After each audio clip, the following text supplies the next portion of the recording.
Batula ku Sol TV wano wendi tuli ku kyalo kye bayita Muguluka mu sub county wa Mugombolola eya Lwebitakuli mu district eye Sembabule era nga we tugenda maaso n'okubanga tubatuusako enteekateeka wano we tuli wenyini awagenda okubeera emikolo egy'okuwerekera abadde omukadde w'ekkanisa omwami oba kati omugenzi Muhumuza Richard banji gwe tubaye tumanyi nga Uncle Richard. Wano wendi side eno nyinawo abakadde b'ekkanisa ya House of Prayer Ministry International abasuze wano ate side eno nyinako aba family era ab'oluganda olwa Uncle Richard kati Omugenzi bagenda kubanga batubuulira ku nteekateeka then ku side eya House of Prayer bagenda nabo bakutubuulira enteekateeka nga bwe zigenda okubanga zitambula naye nga eno we tuli of course abantu basuze nga celebratinga obulamu Katonda bwawadde Uncle Richard fe tumuyita Uncle Richard era abadde omukadde w'ekkanisa. Njagala nsookere ku side eno awali aba family then oluvannyuma ngenda kubanga nsembayo ne side eno awali oludda olwa House of Prayer ng'ekiikirirwa abakadde aba House of Prayer. Wano we tuli atulaba tuli ku muliro era nga bw'oba walabye amawulire gaffe ekiro bwenti bwe nabadde naffe kennyini twasuze wano kubanga Uncle Richard Omugenzi abadde nga si mukadde wa kanisa kyokka wabula abadde part of Salt Media abadde muweereza wa Salt Media ensonga lwaki naffe abakozi ba Salt Media twasuze wano oba nicho tukureberi twabaheereza ba Salt Media twena tuliraha murro nezishaha abantu bonna mukureba bakidyaha murro bariyo barinzira abantu abarije dene mikoro eyokushendekeza ekatandika kantandikira side eji sebo tulya Salt TV na nishaba abantu obanze obeyanjure amazina gawe sebo. Amazina ganye ninye Geoffrey Kayumba ogu Omugenzi ninye mukuru bona ninye mukuru. Okay. Aso na ntwenda omuntu oriyo natureba Sol TV otugambire bode izire shazingahi then enteekateeka ningashi programu eyemerireta. Bode izire obwire bwa shaha nk'itaano nobwekiraha enteekateeka endiijo ntwenda kwija kumuziika shaha 8. So omuntu orabe naija omuntu oriyo naruga Kampala omuntu orabe naruga side za Masaka n'ahandi nobasa kumuragirira kuba emihanda nihare kuruga main road omuntu nabasa kuraba nkahi okuhika. Waba noruga Kampala noija nohika direct Masaka kuhika Masaka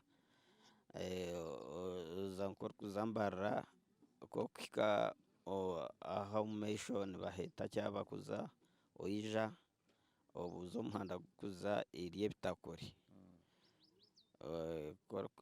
ogumizamu kuhika Kyabakuza oija ohika Matete okihika Matete ogumizamu oija ari Ebitakuri okihika ari Ebitakuri ohabuza aha nibaheta Muguruka. Karibu bari munonga amazina gawe sebo. Amazina ganye ninye Geoffrey Kayumba mukuru w'Omugenzi. Geoffrey Kayumba abatabitegedde ono ye mukulu w'Omugenzi sawa zino era nga ebisingako ajja kubanga abyogerera wali program ng'etandise. Njagala kudde ne wafande then oluvannyuma nkulosinga enzira eno afande kyengenda okubuuza ekiro we twabadde wano waliwo ebigambo ebimu bye wayogedde ng'okiralifayinga ku bintu ebimu ebyabadde ku mitimbagano abadde bagezaako okutaataaganya ekifaananyi eky'omusumba Aloysius Bugingo kubanga tukimanyi bulungi nti Uncle Richard Omugenzi kati kyenkana badde muganda w'omusumba Aloysius Bugingo. Mbadde nsaba otangaze ku nsonga eyo nga tukyali wano ku Sol TV. Kyembadde njogerako mbadde ntangaza eggwanga n'abantu bonna okutwala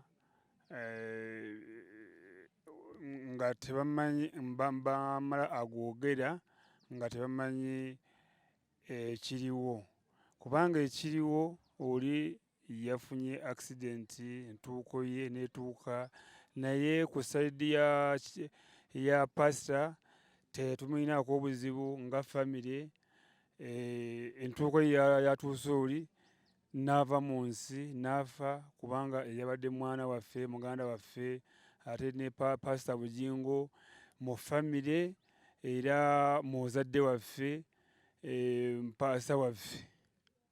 So nze ntangaza abantu ab'eggwanga baleke okuwawaza ebigambo ebingi nga boogera ebigambo ebingi ebitabaddeewo. Nkankatiriza abantu okubabuulira ekituufu ekiriwo. Eri yabadde accident, omwana n'akafiiramu, naye tusabira bugingo pasita Mukama amuwonye bulungi, era tuli naye nga famire tetuminaako buzibu. Enteekateeka z'okuwerekera omugenzi ziri zitya?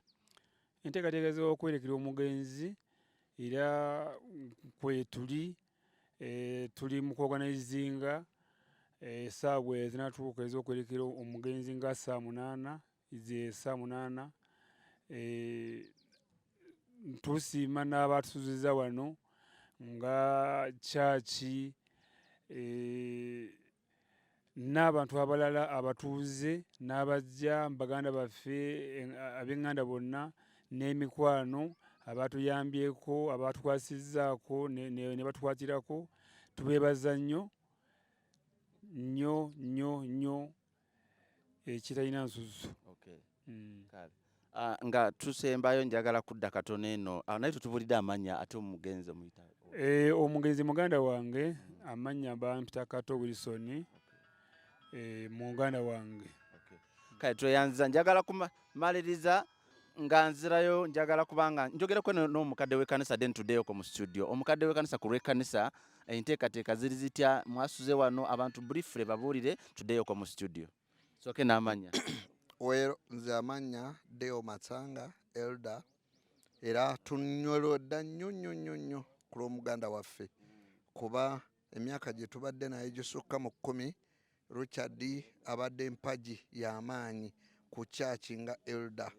Mazima abadde muntu w'abantu, oba mwana muto oba muntu mukulu ku chachi abadde tubadde ffenna twenyumiikiriza nnyo mu Richard. So si kuba nti afudde, kuba wali abantu abaagala okwogera ebintu ne basuusa eri omuntu afudde nga bajubisa, naye eriffe nga chachi kyova olaba nti ba elders bonna abakadde bonna ba chachi twasazeewo oba twasalawo bukya tuwulira amawulire nti muganda waffe akoze ki, akubiddwa amasasi afudde, tubaddewo, tukyaliwo era tuli wamu ne famire, tuli mu kunyolwa kwa maanyi ne tuleka n'amaka gaffe okutulaba nti oba oluusi tusekamu n'okusekamu, naye ennyiike gye tulina eri muganda waffe yatufuddeko y'amaanyi.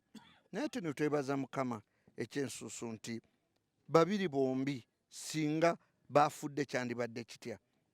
Mukama weebale, Richard yagenze entuuko ze, ate Mukama weebale ku lw'omusumba waffe. Tukwebaza Mukama kuba yeggwe yamubiseeko akasubi, era tuddayo ne tugamba abo bonna abasamasama n'ebigambo, ndi mulokole naye otherwise nandigambye ng'abalala bwe babayita the fools, the idiots, okwasamasama n'ebigambo biri ku social media. Tuli mu kunyolwa, twandirwanye singa tetuli nti tuli balokole ku bino byonna bye bali kutambuza wano na wali. Tweyanze Gatwaku Soul TV omubiri gwazze kiro era nga gwaleeteddwa Uganda Funeral Services nga bawerekeddwako UPDF ne Special Forces Command, era nga ebinaba bisingako ku bino atugenda kubanga tubibatuusaako byonna ng'omukolo bwe gunaatambula ku mikutu gyaffe egya social media okuli radio, Facebook, YouTube wonna ne TV tujja kubanga tubibatuusaako. Godfrey mwebaze, nkyali wano ku kyalo Muguluka wano mu Rwebitakuli mu district ey'Essembabule ne SS ne tiimu yonna okubanga tubatuusaako emikolo gino. Kanzireyo mu studio mugende mu maaso n'okubanga muweereza.